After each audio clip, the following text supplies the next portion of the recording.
All right, so we're back on the S1000. Now we're gonna go ahead and put the rear wheel back on. We got the new Power 6s mounted onto the rim, and now we can bring the wheel back onto the bike. So you just want to make sure you have all the pieces. Of course, you're going to have your wheel and your rim, but then you're going to have your sprocket, and then you're going to have a bushing that's on this side. This is going to be the bigger bushing, so you want to make sure you have all that.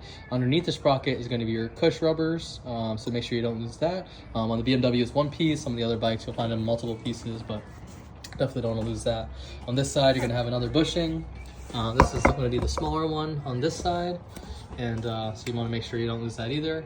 And you got your brake rotor right here, so that's what you're going to be sliding right into in between your brake pads here. As you do that, you want to kind of gently lift the chain, so that way you can put that back on top where it belongs. So you kind of slide it forward a little bit to get the chain on, and then you can bring it back to tighten it up. So we're going to go ahead and do that next.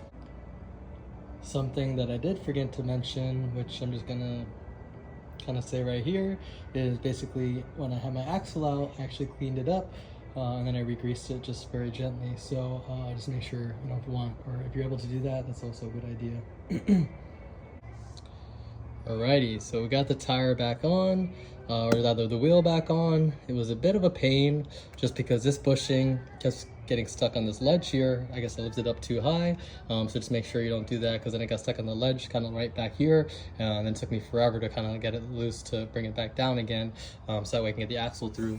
This side, the brake rotor side, actually went through pretty easily, so you just want to make sure that your brake pads are spread apart, and then you just put your brake rotor right into there, and then you might need some help or use some wood, or if you can lift it yourself. It's a pretty light tire on this bike, so it was pretty easy actually lifting the tire apart, but yeah, that bushing on this side was a little bit of pain. So yeah, once you do that, you're going to put your axle right through, and you're going to have this block there that's imprinted with the axle, so you just make sure that you have that in a secure way, and you just push that through.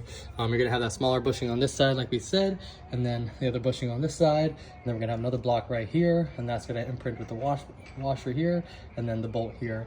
After that, depending on if you need to tighten your chain or not, mine's actually in good shape, so I'll go ahead, and I'm just going to push that tire all the way up, so that way it's basically seated against both of these bolts here, and that's what keeps the tire aligned. So make sure that, you know, it's the same on both sides. It should be, but just make sure that's the same, because that makes sure that the wheel is square basically. So once you have that for sure, you can go ahead and just tighten this down, and this is to 125 Newton meters or 92 foot-pounds. So we're going to go ahead and do that with the torque wrench. All right, so we got it torqued down to 92 foot-pounds. Just make sure that after you're done with your torque wrench, you loosen everything up, because you don't want to leave that pressure on there. It's not good for the torque wrench. So we went ahead and did that, and yeah, we're good to go. I have the bike in gear, but now we can go ahead and put the bike down on a stand. And there we have it. We got the new Power 6s on. Always great to have some fresh rubber on the bike. And I'm excited to go ahead and test it out. Should be a lot better than the stock OEM tires. But yeah, right now we just got the rear. Eventually, as we wear down the front, yeah, that'll be good to be able to change those out as well. So halfway there.